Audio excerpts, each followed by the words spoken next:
307호실 문을 열었을 때 제 뭘 심장이 쳐다봐. 멎는 것 빨리 안 해? 같았습니다. 침대에 누워 계신 그 얼굴. 30년이 지났어도 잊을 수 없는 그 얼굴이었습니다. 주름이 깊게 패이고 머리카락은 희끗희끗해졌지만 그 사람이 맞았습니다. 강선희. 제가 23살 때 처음 입사한 회사의 부장이었던 그 사람. 뭘 쳐다봐. 빨리 안 해? 목소리까지 똑같았습니다. 예전처럼 날카롭고 사람을 깎아내리는 그 말투. 저는 손에 들고 있던 혈압계를 떨어뜨릴 뻔했습니다. 30년. 30년 만에 다시 듣는 그 목소리였습니다. 죄송합니다. 지금 혈압 측정해 드릴게요. 저는 최대한 침착하게 말했지만 손이 떨렸습니다. 혈압계를 들고 있던 제 손이 미세하게 떨리고 있었습니다. 심호흡을 했습니다. 진정해, 윤미야. 그냥 환자일 뿐이야. 요즘 간병인들은 기본도 안 돼. 대체 어디서 뽑은 거야? 손도 떨리고 이게 일하는 거야? 강선희는 짜증스러운 표정으로 저를 쳐다봤습니다.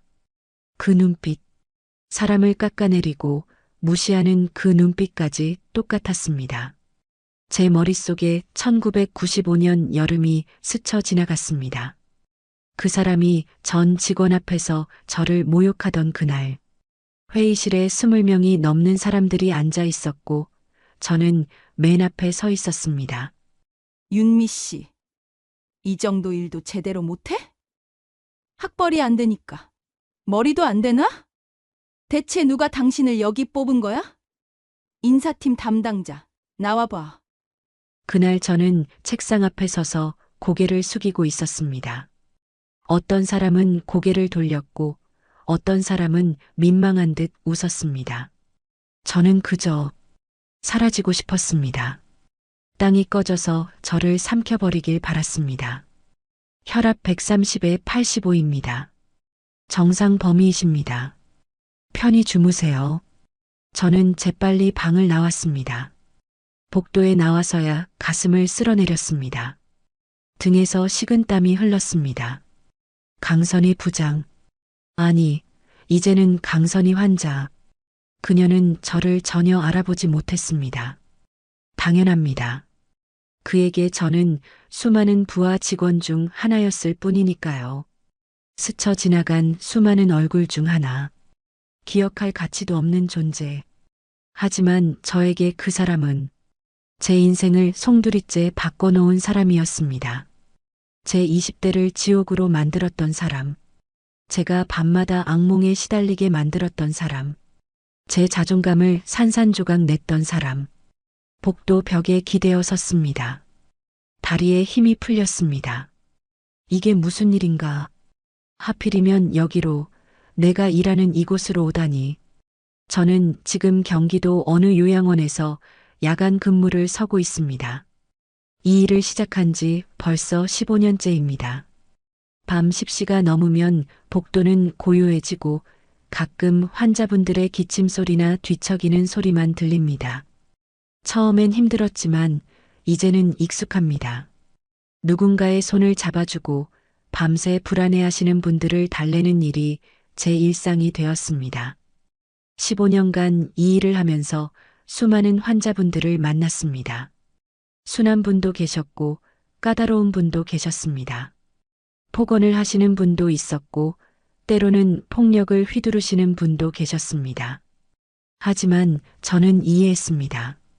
치매라는 병이 그분들을 그렇게 만든다는 것을, 그분들도 한때는 누군가의 부모였고 사랑하는 사람이었고 존경받는 직장인이었다는 것을. 그래서 참았습니다. 이해하려고 노력했습니다.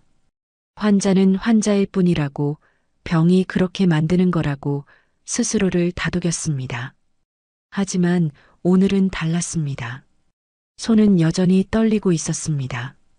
커피를 한 모금 마시려 했지만 목구멍으로 넘어가지 않았습니다. 인적사항이 적힌 서류를 들여다봤습니다. 강선희, 73세, 알츠하이머 초기 진단, 가족 딸 1명, 아들 1명, 전직 S전자 상무, 고혈압, 당뇨 있음, 낙상 위험주의, 전직 S전자 상무. 그 사람은 끝내 상무까지 올라갔군요. 저를 짓밟고 제 커리어를 망가뜨리고 그렇게 해서 올라간 자리였습니다. 낮 근무조에서 인수인계를 받을 때의 말이 떠올랐습니다. 307호 환자분 좀 까다로우세요. 간호사들한테도 반말하시고 지시하는 투로 말씀하시고. 아마 옛날 직장 습관이 남아 계신가 봐요. 그래도 초기라서 의사소통은 되니까 잘 달래면 괜찮을 거예요. 잘 달래라. 저한테 30년 전 그 사람을 잘 달래라고 하는 겁니다. 창밖을 바라봤습니다. 11월의 밤은 깊고 어두웠습니다. 요양원 주차장에 불빛이 희미하게 깜빡였습니다. 진정해, 윤미야. 그냥 환자일 뿐이야. 치매 환자. 이제 아무것도 아닌 사람이야. 하지만 마음이 말을 듣지 않았습니다. 30년 전의 기억이 물밀듯이 밀려왔습니다. 그 모욕과 수치심, 억울함과 분노가 밤마다 울었던 기억, 출근길이 두려웠던 기억, 거울 앞에서 내가 뭘 잘못했지? 라고 되뇌었던 기억. 그리고 무엇보다 해고 통지를 받았던 그날의 기억. 26살 겨울, IMF 한파 속에서 일자리를 잃었던 그날. 제 인생을 망가뜨린 그 사람이 지금 제 앞에 환자로 누워있다는 사실이 믿기지 않았습니다. 손을 떨며 커피잔을 내려놓았습니다. 커피가 책상 위에 조금 흘렀습니다. 휴지로 닦으면서 생각했습니다. 이게 신의 장난인가? 복수의 기회인가? 아니면 용서하라는 시험인가? 하지만 지금은 생각할 시간이 없었습니다. 다른 환자분들도 돌봐야 했으니까요. 저는 커피잔을 싱크대에 놓고 자리에서 일어났습니다. 복도를 걸으며 각 병실을 확인했습니다. 301호, 302호, 303호. 모두 조용했습니다. 하지만 307호 앞을 지날 때마다 발걸음이 무거워졌습니다. 그 안에 그 사람이 있습니다. 30년 전 저를 지옥으로 몰아넣었던 그 사람이. 그리고 저는 지금 그 사람을 돌봐야 하는 사람입니다. 1995년 6월. 강선의 부장이 우리 팀에 부임했을 때를 기억합니다. 그녀는 40대 초반이었고 본사에서 승승장구하던 여성 임원이었습니다. 당시만 해도 여자 부장이 드물었던 시절이라 저는 오히려 기대했습니다. 여자 상사니까 우리를 더 이해해 주시겠지. 여자끼리 서로 도우며 일할 수 있겠지. 얼마나 순진했는지 모릅니다. 첫 팀 회의 때 강 부장이 한 말이 아직도 생생합니다. 그녀는 회의실 맨 앞에 서서 우리를 쭉 둘러봤습니다. 날카로운 눈빛으로 한 명 한 명 훑어보듯 쳐다봤습니다. 나는 일 못하는 사람을 참지 못합니다. 특히 여자 직원들. 남자들보다 2배는 잘해야 인정받는 게 이 바닥이에요. 나도 그렇게 살아왔고 여기 계신 분들도 그래야 합니다. 실력으로 보여주세요. 성별 때문에 봐주는 일은 없을 겁니다. 처음엔 그저 엄격한 상사라고 생각했습니다. 저렇게 높은 자리까지 올라가려면 강해야겠지. 우리한테도 엄격하겠지만 공정하게 대해주시겠지. 하지만 곧 알게 되었습니다. 그 사람은 엄격한 게 아니라 잔인했습니다. 공정한 게 아니라 선택적으로 괴롭혔습니다. 제가 처음 표적이 된 건 어느 회식 자리에서였습니다. 팀 회식이 잡혔고 강 부장은 직접 술을 따라주며 한 명씩 돌아다녔습니다. 제 차례가 되었을 때 저는 정중하게 거절했습니다. 부장님 죄송합니다. 저는 술을 못합니다. 체질적으로 잘 못 받아서. 체질? 나도 못했어. 근데 참고 마셨. 그렇게 해서 여기까지 올라온 거야. 당신은 그럴 생각도 없나 보네? 편한 것만 하려고? 부장님 정말로 몸이 받아들이질 못해서. 그럼 회사 생활을 그만둬야지. 회식도 업무의 일부야. 분위기 파악 좀 하세요. 다들 마시는데 당신만 안 마시면 어떡해? 주변 동료들이 어색하게 웃었습니다. 어떤 선배는 그냥 한 잔만 받아라고 속삭였습니다. 저도 억지로 웃으며 잔을 받았습니다. 억지로 목구멍에 넘겼습니다. 쓰고 독한 맛이 입안에 퍼졌습니다. 하지만 그게 시작이었습니다. 다음 날 출근하니까 제 책상 위에 서류 더미가 쌓여 있었습니다. A사 용지로 한 뭉텅이가 넘는 양이었습니다. 자세히 보니 다른 팀 업무까지 포함된 것들이었습니다. 윤미 씨, 이거 오늘 안에 다 정리해. 다른 팀에서 도움 요청한 건데 우리 팀에서 윤미 씨가 맡으면 될 것 같아서. 부장님, 이건 제 업무 범위가 아닌데요. 그리고 오늘 마감인 제 원래 업무도 있고. 아닌 게 어딨어? 내가 시키면 내 업무야. 팀워크라는 게 그런 거 아니야? 다른 사람 도와주고. 아, 그리고 어제 회식 때 분위기 망친 거. 반성문 써서 내일까지 제출하고. 반성문이라니요? 제가 뭘 잘못했습니까? 이게 요즘 젊은 애들이야. 나 때는 상사 말이 곧 법이었어. 배운 게 없으니까.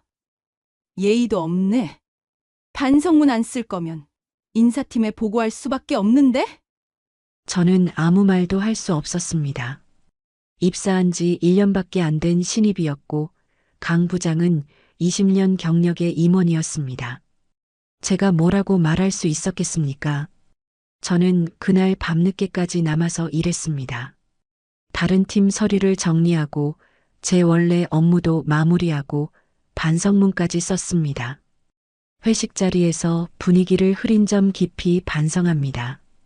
앞으로는 팀의 화합을 위해 노력하겠습니다. 부장님의 가르침을 명심하여. 글을 쓰면서 눈물이 났습니다. 내가 뭘 잘못했지? 술 한 잔 안 마신 게 그렇게 큰 잘못인가? 반성문을 써야 할 정도로 집에 가는 지하철 안에서도 눈물이 났습니다. 새벽 1시가 넘은 시간, 텅 빈 전철 안에서 저는 조용히 울었습니다. 하지만 그건 시작에 불과했습니다. 일주일 후 팀 회의 시간이었습니다. 강 부장은 저만 발표를 시켰습니다. 윤미 씨, 지난주에 맡긴 시장 조사 보고서 발표해봐요.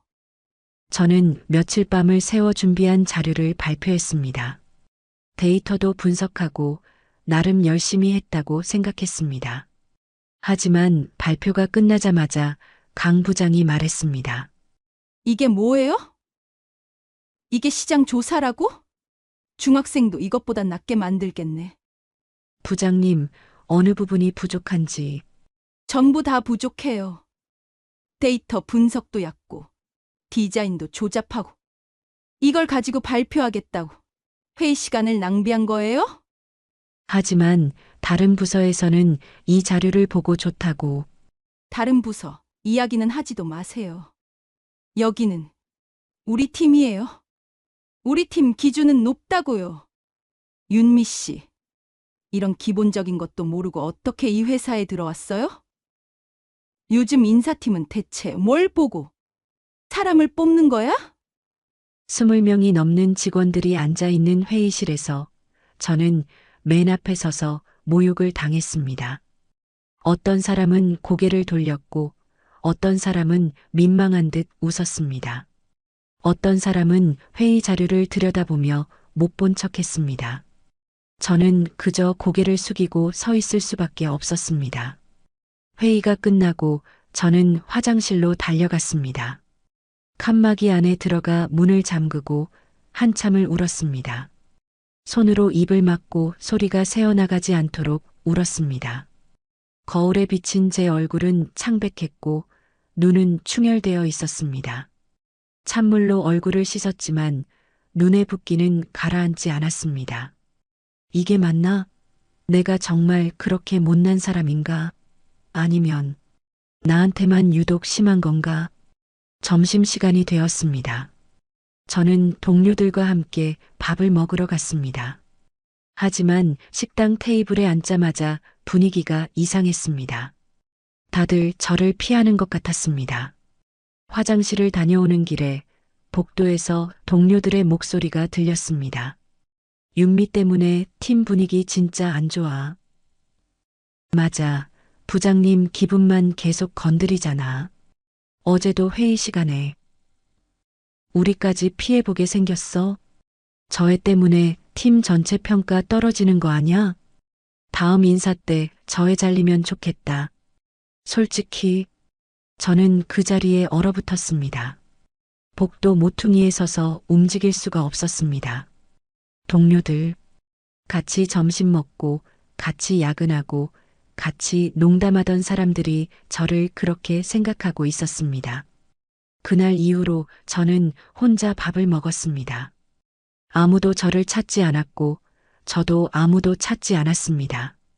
7월이 되었고, 8월이 되었습니다. 매일 출근하는 게 두려웠습니다. 회사 건물 앞에 서면 구역질이 날 것 같았습니다. 엘리베이터를 타고 올라가는 동안 심장이 터질 것 같았습니다. 어느 날은 제가 작성한 보고서를 전 직원 앞에서 찢어버리기도 했습니다. 강 부장은 제 보고서를 받아들고 한 장 한 장 찢어서 쓰레기통에 버렸습니다. 이게 보고서예요? 쓰레기통에 들어갈 게 보고서가 아니라 이 내용이네. 윤미 씨, 다시 해와요. 오늘 밤 12시까지. 부장님, 어느 부분을 수정하면 전부 다 문제야. 내가 쓴 거 자체가 문제라고. 처음부터 다시 써. 저는 그날 밤 회사에 남아서 보고서를 다시 썼습니다. 새벽 3시까지. 하지만 다음날 제출했을 때도 강 부장의 반응은 똑같았습니다. 이것도 안 되네. 윤미 씨, 능력이 안 되면 솔직히 말하세요. 다른 사람한테 넘길 테니까. 그해 9월 인사평가 시즌이 왔습니다. 저는 떨리는 마음으로 결과를 기다렸습니다. 그래도 야근도 마다하지 않았고 맡은 업무는 다 해냈다고 생각했습니다. 다른 부서에서도 제 업무 결과를 좋게 평가해줬다는 이야기를 들었습니다. 하지만 평가 결과는 최하 등급이었습니다. D등급. 전 팀원 30명 중 저 혼자였습니다. 저는 인사팀에 찾아갔습니다. 부장님, 이건 잘못된 것 같습니다. 제가 맡은 프로젝트는 모두 기한 내에 완료했고 다른 부서에서도 윤미 씨, 직속 상사의 평가를 뒤집기는 어렵습니다. 평가 권한은 부장님께 있으니까요. 하지만 이건 명백히 부당한 평가입니다. 그건 제가 판단할 수 있는 부분이 아니고요.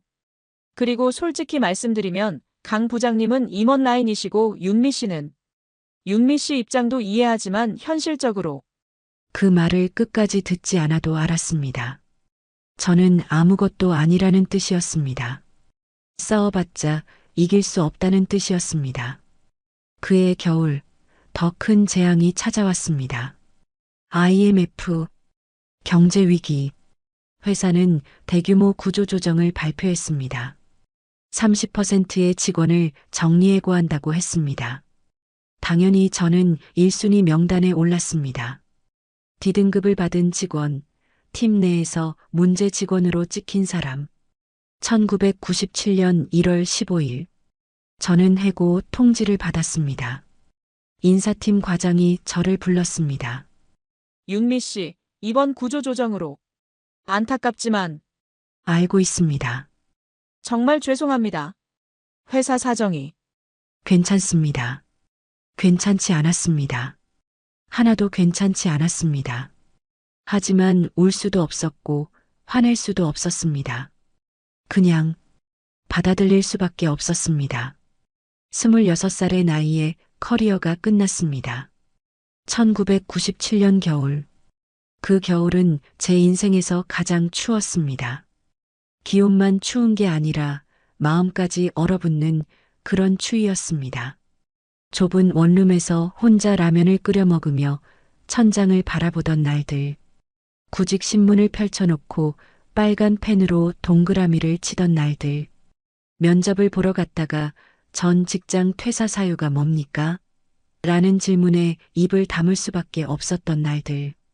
구조조정으로 아, IMF 때문에.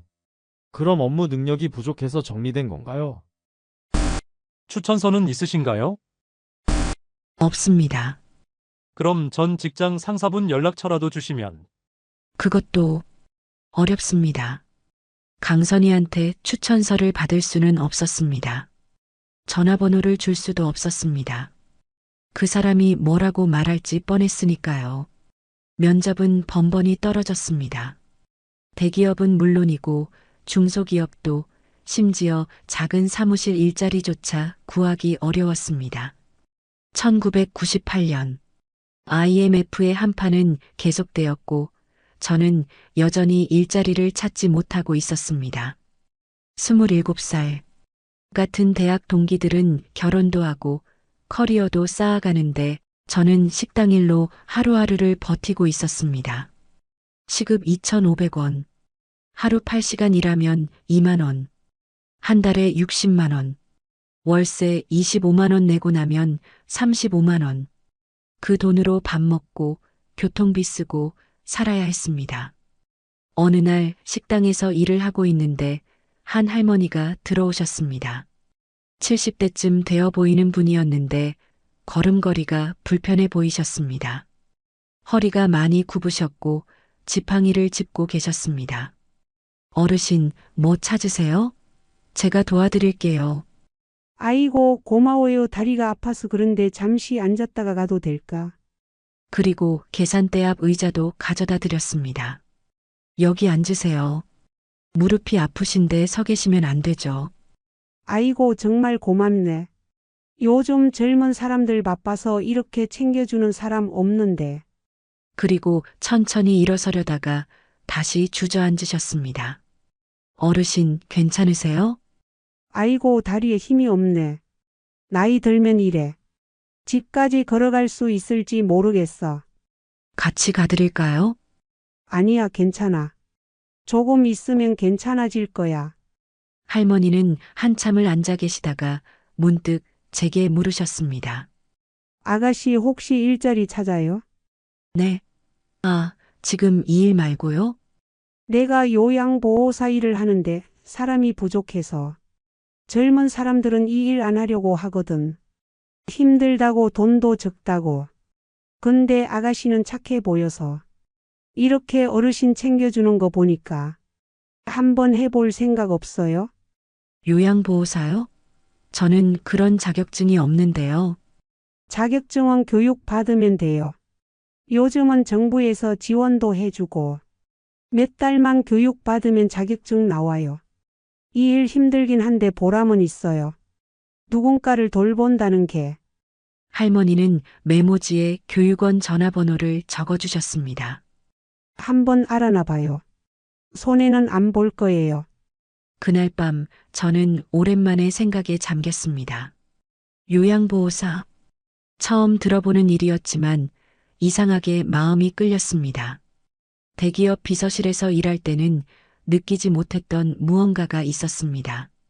할머니를 도와드렸을 때 느꼈던 그 따뜻한 감정. 내가 누군가에게 도움이 되었구나 하는 그 느낌. 1999년 봄, 저는 요양보호사 자격증 교육을 시작했습니다. 6개월 과정이었습니다.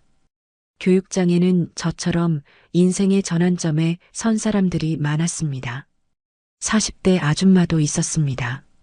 남편이 사업 실패하고 이혼해서 혼자 2아이 키우며 이 일을 배우러 왔다고 했습니다. 50대 아저씨도 있었습니다. 평생 공장에서 일했는데 구조조정 당하고 이제 새로운 일을 배운다고 했습니다. 20대 초반 여자애도 있었습니다. 대학을 중퇴하고 할머니를 돌보다가 이 일이 천직이라고 느꼈다고 했습니다. 다들 각자의 사연을 안고 있었습니다. 다들 상처를 안고 있었습니다. 하지만 새로운 시작을 준비하고 있었습니다. 교육은 힘들었습니다. 이론 공부도 해야 했고 실습도 해야 했습니다. 기저귀 가는 법, 환자 씻기는 법, 식사 돕는 법, 응급 상황 대처법. 처음 실습을 나갔을 때를 잊을 수 없습니다. 80대 할아버지 댁이었습니다. 중풍으로 반신이 마비되어 침대에만 계시는 분이었습니다. 할아버지, 안녕하세요. 저 오늘부터 요양보호사로 오게 된 윤미라고 합니다. 할아버지는 한쪽 눈으로 저를 바라보셨습니다. 말씀을 하시려고 입을 움직이셨지만 소리가 잘 나오지 않으셨습니다. 괜찮으세요? 천천히 하세요. 고마워.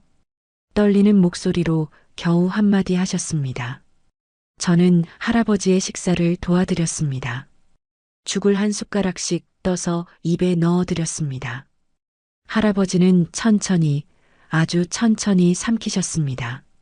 한 끼 식사를 드리는데 1시간이 걸렸습니다. 하지만 이상하게 조급하지 않았습니다. 그저 할아버지가 한 숟가락이라도 더 드셨으면 좋겠다는 마음뿐이었습니다. 식사가 끝나고 할아버지가 떨리는 손으로 제 손을 잡으셨습니다. 아가씨, 고마워요.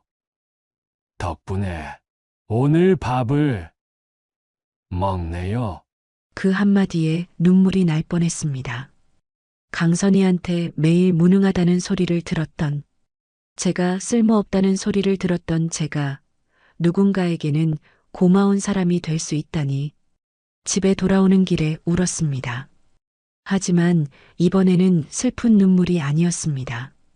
뭔가 따뜻한 눈물이었습니다. 나도 누군가에게 필요한 사람이 될 수 있구나. 나도 의미 있는 일을 할 수 있구나. 1999년 가을, 저는 요양보호사 자격증을 땄습니다. 그리고 2000년 봄 정식으로 일을 시작했습니다. 처음엔 가정 방문 요양 서비스였습니다. 하루에 4-5집을 돌아다니며 어르신들을 돌봤습니다. 새벽 6시에 일어나 첫 번째 댁으로 가서 밤 9시에 마지막 댁을 마무리하고 집에 돌아왔습니다. 씻기고 식사 돕고 약 챙기고 말벗이 되어드리고 산책 도와드리고 병원 모시고 가고 힘들었습니다. 육체적으로도 정신적으로도. 허리는 아팠고 다리는 퉁퉁 부었습니다. 하지만 이상하게 행복했습니다. 매일 저녁집에 돌아와 발을 주물러주며 생각했습니다. 오늘도 5분에게 도움이 되었구나. 오늘도 누군가의 하루를 조금 더 편하게 만들어드렸구나. 대기업 비서실에서 일할 때는 느끼지 못했던 보람이었습니다. 2005년 저는 작은 요양원에 정식 직원으로 들어갔습니다. 월급은 많지 않았지만 안정적이었고 무엇보다 한 곳에서 환자분들을 지속적으로 돌볼 수 있다는 게 좋았습니다. 요양원에는 30명의 환자분들이 계셨습니다. 치매, 중풍, 파킨슨병, 다양한 질환을 가진 분들이었습니다. 처음엔 어려웠습니다. 환자분들이 저를 못 알아보시고 때로는 폭언을 하시기도 했습니다. 기저귀를 갈다가 맞기도 했고 욕을 먹기도 했습니다. 하지만 이해했습니다. 병이 그렇게 만드는 거라는 것을. 그분들도 한때는 누군가의 부모였고 직장인이었고 자랑스러운 사람이었다는 것을. 시간이 지나며 환자분들도 저를 알아보기 시작했습니다. 윤미 씨 왔어. 우리 윤미가 왔네. 고마워. 그런 말 한마디에 하루의 피로가 다 풀렸습니다. 2010년 저는 더 큰 요양원으로 옮겼습니다. 바로 지금 일하고 있는 이곳입니다. 100명이 넘는 환자분들이 계시는 큰 곳이었습니다. 15년간 이 일을 하며 수백 명의 환자분들을 돌봤습니다. 어떤 분은 회복해서 집으로 돌아가셨고 어떤 분은 제품에서 마지막을 맞이하셨습니다. 그 모든 순간이 제게는 배움이었습니다. 인생은 공평하지 않다는 것. 하지만 그럼에도 불구하고 살아가야 한다는 것. 그리고 진정한 강함은 누군가를 짓밟는 게 아니라 누군가를 일으켜 세우는 데 있다는 것. 강선희는 저를 짓밟았습니다. 하지만 저는 약한 사람들을 일으켜 세우는 일을 선택했습니다. 그게 제가 선택한 인생이었습니다. 그런데 오늘 30년 만에 그 사람을 다시 만났습니다. 환자로 307호실 앞에서 저는 매일 밤 망설였습니다. 문을 열고 들어가야 한다는 건 알지만 손이 떨렸습니다. 문고리를 잡은 손에 힘이 들어가지 않았습니다. 심호흡을 했습니다. 진정해, 윤미야. 그냥 환자일 뿐이야. 하지만 그냥 환자가 아니었습니다. 30년 전 제 인생을 지옥으로 만들었던 바로 그 사람이었습니다. 문을 열고 들어갔습니다. 강선희는 침대에 누워 천장을 바라보고 있었습니다. 제 발소리를 듣고 고개를 돌렸습니다. 물 좀 갖다 줘. 빨리. 네, 지금 가져다 드릴게요. 아니, 지금 당장이라니까. 이게 일하는 거야? 요즘 사람들은 왜 이렇게 굼떠? 저는 물컵을 들고 그녀에게 다가갔습니다. 손이 떨렸습니다. 물이 컵에서 조금 흘렀습니다. 여기 있습니다. 천천히 드세요. 천천히. 나보고 아기 취급하는 거야? 내가 누군지 알아? 나 강선이야. S전자 상무까지 올라간 사람이라고. 당신 같은 사람들 몇십 명 밑에 뒀던 사람이야. 알고 있습니다. 이제 주무세요. 주무시긴. 집에 가야 한다고. 내일 임원 회의 있어. 나 자료 준비 안 했는데. 강선희님, 지금은 2025년입니다. 회사는 은퇴하셨어요. 뭔 소리야? 내가 언제 은퇴해? 나 내일 출근해야 한다고. 그녀는 침대에서 일어나려고 했지만 다리에 힘이 없어 비틀거렸습니다. 저는 재빨리 그녀를 부축했습니다. 손 떼. 내가 당신한테 부축받을 사람이야? 안전을 위해서입니다. 다시 누우세요. 강선희를 침대에 눕히고 나서 방을 나왔습니다. 문을 닫는 순간 다리에 힘이 풀렸습니다. 복도 벽에 기대어 섰습니다. 참아, 윤미야. 그냥 치매 증상이야. 병이 그렇게 만드는 거야. 하지만 마음 한구석에서는 다른 생각이 들었습니다. 30년 전에도 저랬잖아. 사람을 무시하고 함부로 대하고 병 때문이 아니라 원래 저런 사람이야. 며칠이 지났습니다. 강선희의 증상은 날마다 달랐습니다. 어떤 날은 비교적 조용했고 어떤 날은 난동을 부렸습니다. 어느 날 밤 강선희가 심하게 울고 있었습니다. 치매 환자들은 가끔 그런 증상을 보입니다. 감정 조절이 안 되는 겁니다. 강선희님 괜찮으세요? 어디 불편하신 데 있으세요? 집에 가고 싶어. 엄마. 73세의 여자가 어린아이처럼 엄마를 찾고 있었습니다. 눈물을 흘리며 이불을 움켜쥐고 떨고 있었습니다. 저는 그녀의 손을 잡았습니다. 차갑고 떨리는 손. 한때 수십 명의 부하 직원들을 쥐고 흔들었던 그 손이 지금은 요양보호사의 손을 붙잡고 떨고 있었습니다. 괜찮습니다. 제가 여기 있어요. 안전해요. 무서워. 어두워. 엄마. 저는 침대 옆에 앉아 그녀의 손을 계속 잡아주었습니다. 그녀가 진정될 때까지. 그 순간 묘한 감정이 들었습니다. 이 사람도 한때는 누군가의 딸이었고 무언가를 두려워했던 평범한 사람이었을 거라는 생각. 하지만 다음 날 정신이 또렷해진 그녀는 다시 예전 모습으로 돌아왔습니다. 식사 시간이었습니다. 저는 식판을 들고 방에 들어갔습니다. 식사 시간이에요. 오늘은 미역국이랑 생선조림 나왔어요. 이게 밥이야? 병원 음식이 왜 이 모양이야? 집에서 먹던 음식이랑 비교도 안 돼. 최선을 다해 준비한 식사입니다. 건강을 위해 염분을 줄이고 건강. 내가 여기 왜 있는지 알아? 내 자식들이 나를 여기 버린 거야. 집에 모셔갈 생각도 않고 효도는 개나 줘버렸어. 강선이는 수저를 집어 던졌습니다. 수저가 벽에 부딪혀 바닥에 떨어졌습니다. 그건 제가 드릴 말씀이 아닌 것 같습니다. 당신들이 다 똑같아.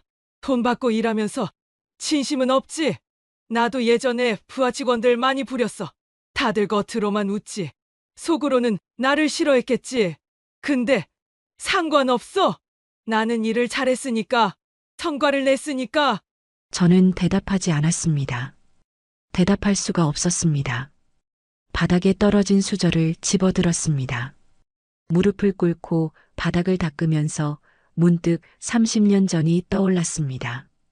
강선이 앞에서 고개를 숙이고 서 있던 26살의 저. 그리고 지금 그녀가 던진 수저를 줍고 있는 50대의 저. 이게 복수일까? 아니면 그냥 인생의 아이러니일까? 며칠 후 동료 지영이가 제게 물었습니다. 언니 307호 환자분 힘드시죠? 제가 대신 돌봐드릴까요? 언니 표정 보니까 너무 스트레스 받으시는 것 같아서. 아니야, 괜찮아. 근데 언니 그 환자분 돌볼 때 표정이 좀 이상해요. 뭔가 화가 난 것 같기도 하고 슬픈 것 같기도 하고. 혹시 아는 사이세요? 그런가? 언니 저한테 말해도 돼요. 15년 동안 같이 일했잖아요. 저는 한참을 망설이다가 입을 열었습니다. 지영아, 사실은. 그리고 모든 이야기를 했습니다. 30년 전 일, 강선이에게 당했던 일, 해고당했던 일, 모든 것을.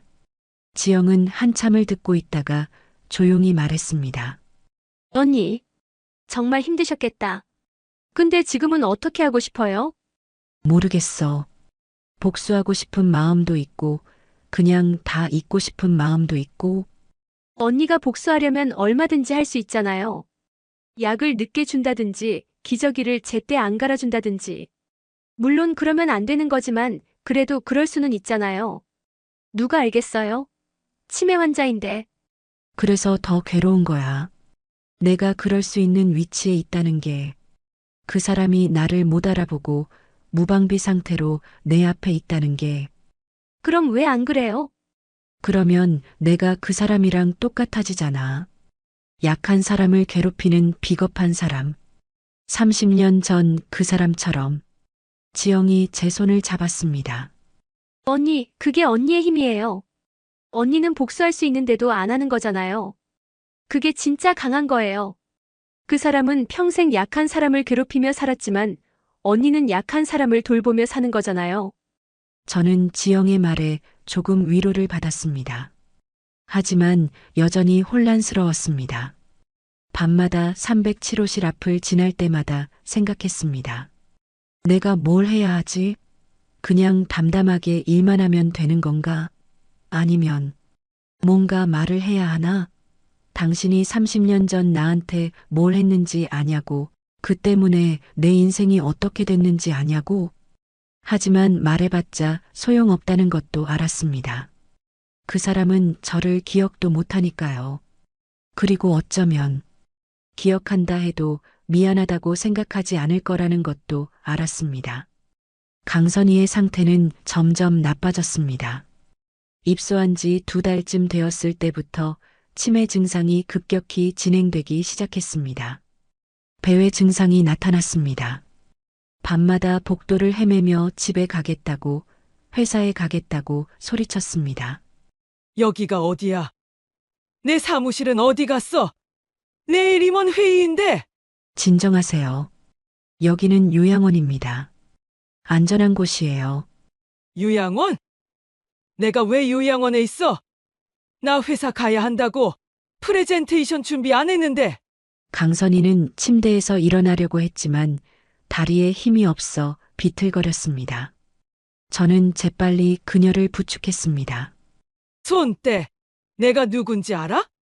나 강선이야. S전자 상무라고. 나한테 함부로 대지 마. 알고 있습니다. 하지만 지금은 밤이에요. 주무셔야 합니다. 주무시긴. 내일 중요한 회의 있다고. 자료 확인해야 한다고.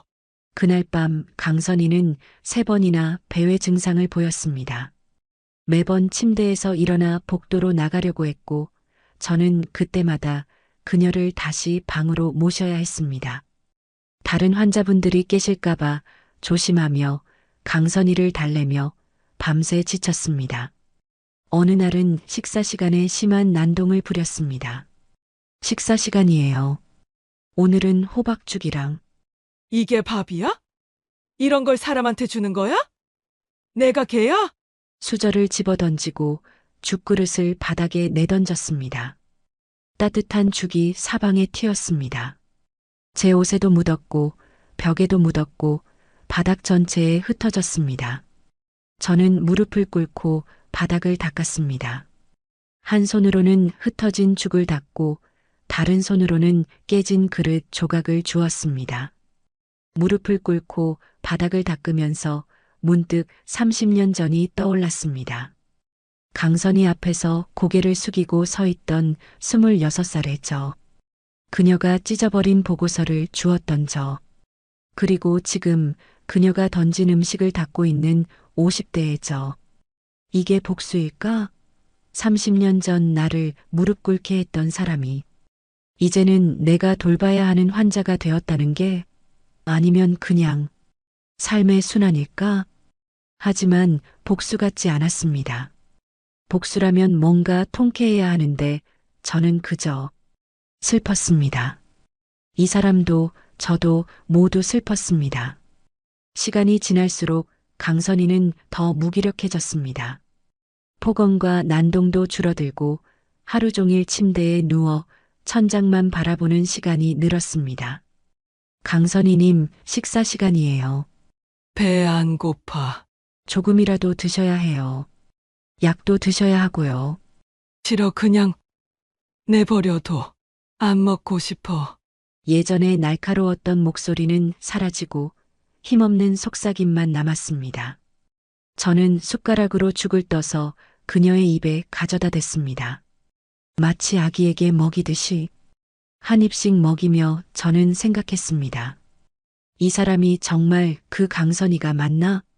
저를 짓밟았던 그 강력했던 여자가, 수십 명을 호령했던 그 여자가 지금은 혼자 밥도 못 먹는 환자가 되었습니다. 고마워. 강선희가 작은 목소리로 말했습니다. 네, 밥 먹여줘서. 고마워. 저는 숟가락을 든 손을 멈췄습니다. 30년 만에 처음 듣는 말이었습니다. 강선희의 입에서 나온 고마워라는 말. 천만에요. 제 일이에요. 하지만 가슴 한구석이 무너지는 것 같았습니다. 어느 날 강선희의 가족이 면회를 왔습니다. 딸과 아들 2명이었습니다. 40대쯤 되어 보였습니다. 딸은 말끔한 정장 차림이었고 아들은 캐주얼한 옷을 입고 있었습니다. 둘 다 피곤해 보였습니다. 어머니, 저 왔어요. 수진이에요. 딸이 조심스럽게 말을 걸었지만 강선희는 딸을 알아보지 못했습니다. 누구세요? 저 사람 누구야? 여기서 뭐 하는 거야? 어머니, 저예요, 딸. 딸. 내 딸은 어려. 초등학생이라고. 당신은 누구야?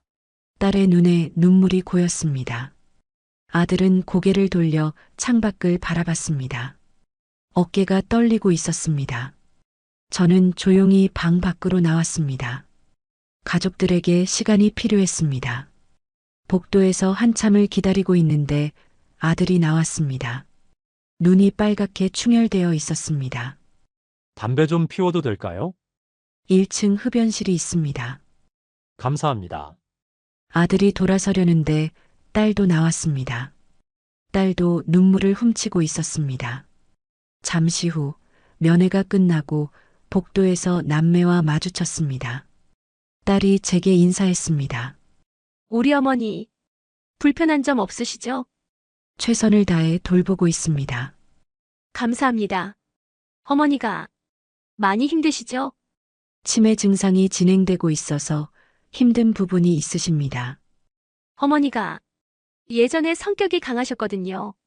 직장 생활도 칼같이 하셨고, 여자로서 높은 자리까지 올라가시려고 얼마나 노력하셨는지. 그러다 보니 가족들한테도, 저희한테도 좀 엄하셨어요. 아들이 쓸쓸하게 웃으며 말을 이었습니다. 어렸을 때 엄마가 무서웠어요. 항상 1등하라고, 강하게 살라고, 약한 모습 보이지 말라고 하셨죠. 100점 맞아도 칭찬 한마디 없었어요.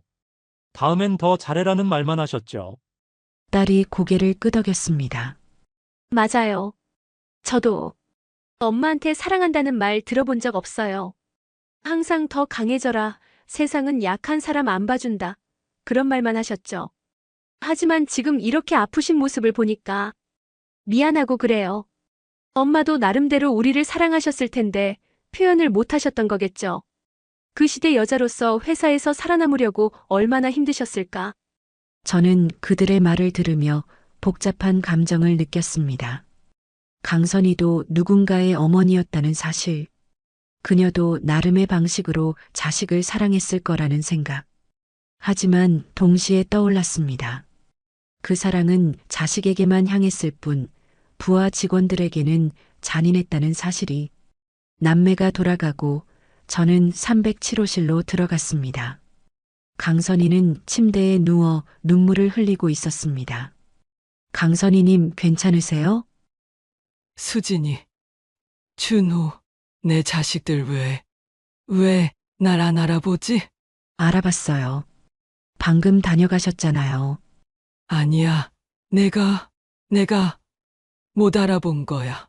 내 자식들을. 왜 이렇게 됐지? 강선이는 한참을 울었습니다. 저는 그녀 곁에 앉아 조용히 손을 잡아주었습니다. 그날 밤 저는 의자에 앉아 생각했습니다. 이 사람도 고통받고 있구나. 자식들을 못 알아보는 고통, 자신이 무너지는 걸 느끼는 고통. 그래도 이건 공평하지 않아. 30년 전 나는 아무 잘못도 없이 고통받았는데, 어느 날 새벽 3시 307호에서 비명소리가 들렸습니다. 저는 급히 달려갔습니다. 강선이가 침대에서 떨어져 바닥에 쓰러져 있었습니다. 이불도 함께 떨어져 있었고 베개도 바닥에 널브러져 있었습니다. 강선이님, 괜찮으세요? 어디 다치셨어요? 저는 그녀를 부축해 침대에 눕혔습니다. 다행히 큰 부상은 없었지만 무릎에 멍이 들었고 손목도 조금 부어 있었습니다. 강선이는 심하게 떨고 있었습니다. 온몸이 경련하듯 떨리고 식은땀이 흘렀습니다. 무서워. 어두워 무서워. 괜찮습니다. 제가 여기 있어요. 안전해요. 아무도 없어요. 아니야, 누가 있어. 저기, 구석에. 무서워. 강선이는 방 구석을 가리키며 떨었습니다. 환각 증상이었습니다. 치매 환자들이 종종 겪는 증상입니다. 저는 그녀의 손을 잡았습니다. 차갑고 떨리는 손. 한때 수십 명의 부하 직원들을 쥐고 흔들었던 그 손이 지금은 간호사의 손을 붙잡고 살려달라고 애원하고 있었습니다. 제가 지켜드릴게요. 아무도 없어요. 안전해요. 정말 안전해? 네, 정말이에요. 제가 여기 계속 있을게요. 저는 그날 밤 강선이 곁에 앉아 있었습니다. 그녀가 잠들 때까지 떨리는 손을 잡고 괜찮다고 말해주며 1시간쯤 지났을까 강선이의 떨림이 조금씩 가라앉았습니다. 호흡도 안정되었습니다. 그러면서 생각했습니다. 내가 지금 뭘 하고 있는 거지? 이 사람은 내 인생을 망가뜨린 사람인데 30년 전에 이 사람이 무서워서 떨던 건 나였는데 이 사람 때문에 밤마다 악몽에 시달린 건 나였는데 하지만 동시에 알고 있었습니다. 지금 이 순간 그녀는 그냥 무서워하는 73세 노인일 뿐이라는 것을, 도움이 필요한 환자일 뿐이라는 것을. 저는 15년간 이 일을 해왔습니다. 수백 명의 환자를 돌봤습니다. 그 중에는 분명 누군가에게 상처를 준 사람도 있었을 겁니다. 나쁜 남편이었을 수도 있고, 폭력적인 아버지였을 수도 있고, 무례한 상사였을 수도 있습니다. 하지만 저는 그들의 과거를 묻지 않았습니다. 지금 이 순간 그들이 환자라는 사실만이 중요했습니다. 강선희도 마찬가지였습니다. 아니, 마찬가지여야 했습니다. 며칠 후 정말 기적 같은 일이 벌어졌습니다. 저는 평소처럼 약을 들고 방에 들어갔습니다. 강선희님, 약 드실 시간이에요. 약을 건네주는데 강선희가 저를 빤히 쳐다봤습니다. 뭔가 다른 눈빛이었습니다. 평소와 달리 초점이 있었고 뭔가를 생각하는 듯한 표정이었습니다. 당신 어디서 본 것 같은데. 제가요? 저는 그냥 요양보호사인데요. 아니야. 분명히. 당신 얼굴을 어디서. 이름이 뭐야? 윤미입니다. 윤미. 어디서 들어본 이름인데. 강선희는 이마를 짚으며 고민했습니다.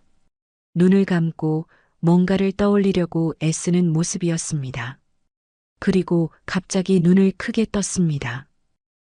윤미 씨? 우리 팀에 있었던 1995년 S전자. 저는 숨이 멎는 것 같았습니다. 심장이 쿵쿵거렸습니다. 네, 맞습니다. 저 윤미예요. 1995년에 부장님 팀에서 일했던. 강선희의 얼굴이 굳어졌습니다. 입술이 떨렸습니다. 그리고 천천히, 아주 천천히 눈물이 흘러내렸습니다. 미안해. 정말 미안해. 뭐가 미안하신데요?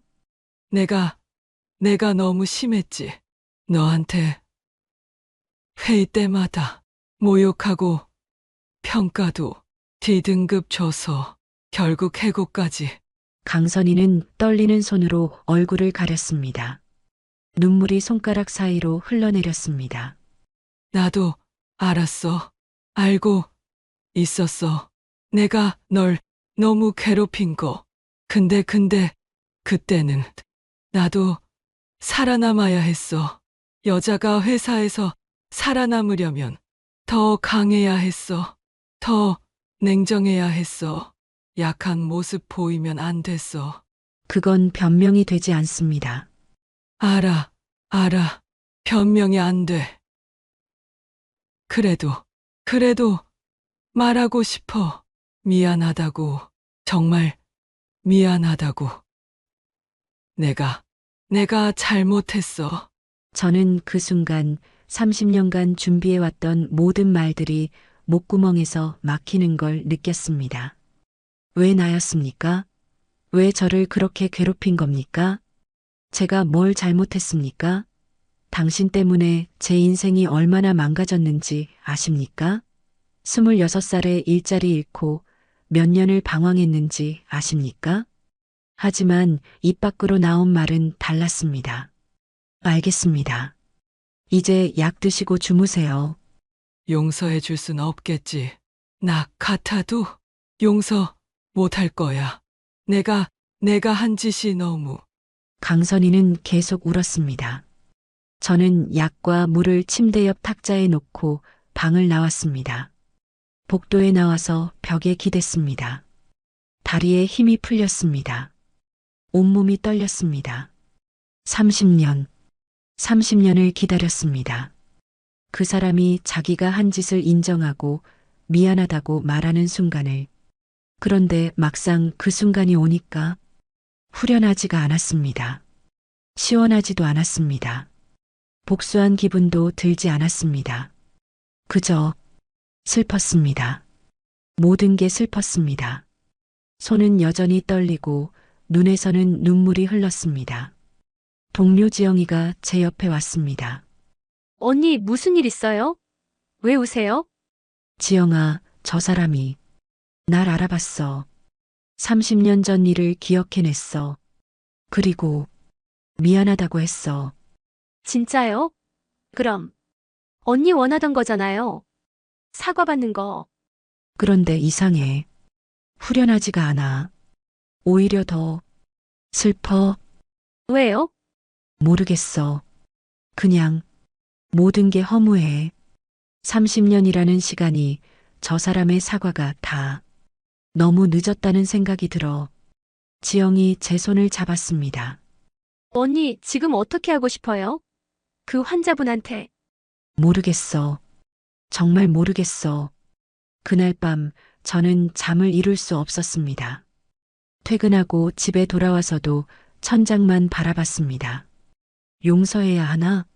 아니면 그냥 전문가로서 일만 하면 되는 건가? 복수는 필요 없는 건가? 다음 날 출근했을 때 강선희의 상태는 다시 나빠져 있었습니다. 어제의 각성은 짧은 순간이었고 다시 치매 증상이 심해졌습니다. 강선희님, 아침 식사 시간이에요. 누구세요? 여기. 어디예요? 제 얼굴을 봐도 알아보지 못했습니다. 어제 그렇게 울며 사과했던 것도 기억하지 못했습니다.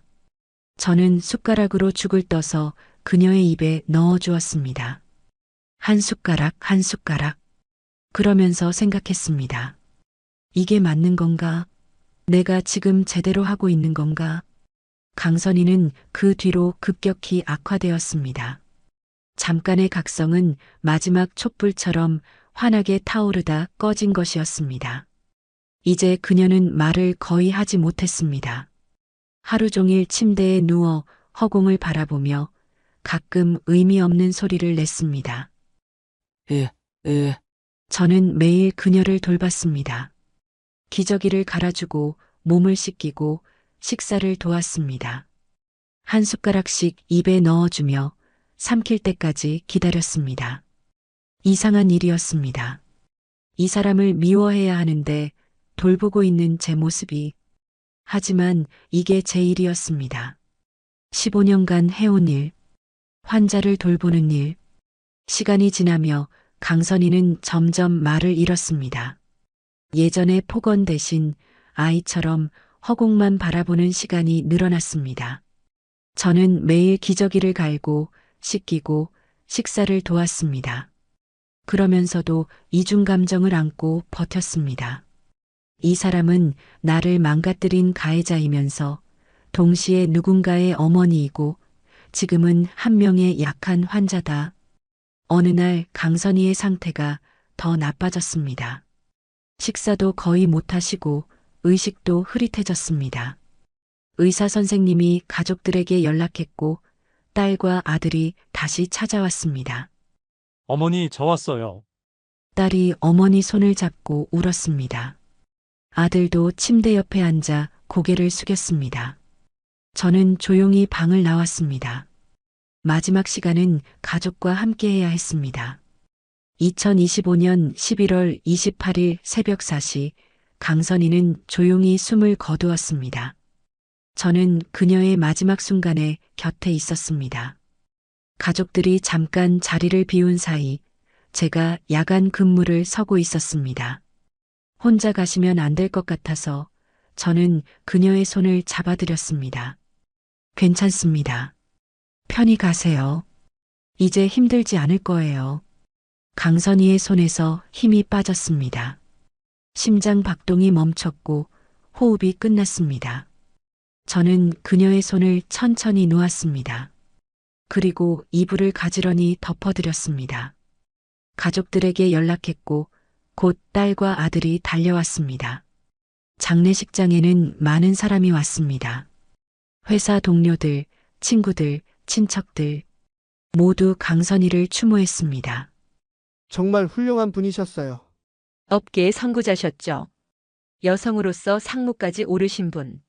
강인한 여성이셨습니다. 롤모델이셨죠. 저는 장례식장 구석에 서서 그 말들을 들었습니다. 그들이 아는 강선희와 제가 아는 강선희는 달랐습니다. 하지만 어쩌면 둘 다 진짜였을지도 모릅니다. 한 사람 안에 여러 모습이 있는 것처럼. 조문을 마치고 돌아서려는데 강선희의 딸이 저를 불렀습니다. 요양보호사님, 어머니 마지막까지 돌봐주셔서 감사합니다. 정말, 정말 감사합니다. 제 일이었습니다. 혹시 어머니가 마지막에 뭐라고 하셨나요? 저는 잠시 망설이다가 대답했습니다. 미안하다고 하셨어요. 누군가에게. 딸이 고개를 끄덕였습니다. 그러셨겠죠. 어머니도 후회하셨을 거예요. 당신 방식이 옳다고 믿으며 살았지만 그 과정에서 많은 사람을 다치게 했다는 걸 아셨을 거예요. 저는 조용히 절을 한번 올리고 장례식장을 나왔습니다. 밖은 차가운 겨울이었습니다. 11월 말의 찬 바람이 얼굴을 스쳤습니다. 하지만 마음은 이상하게 평온했습니다.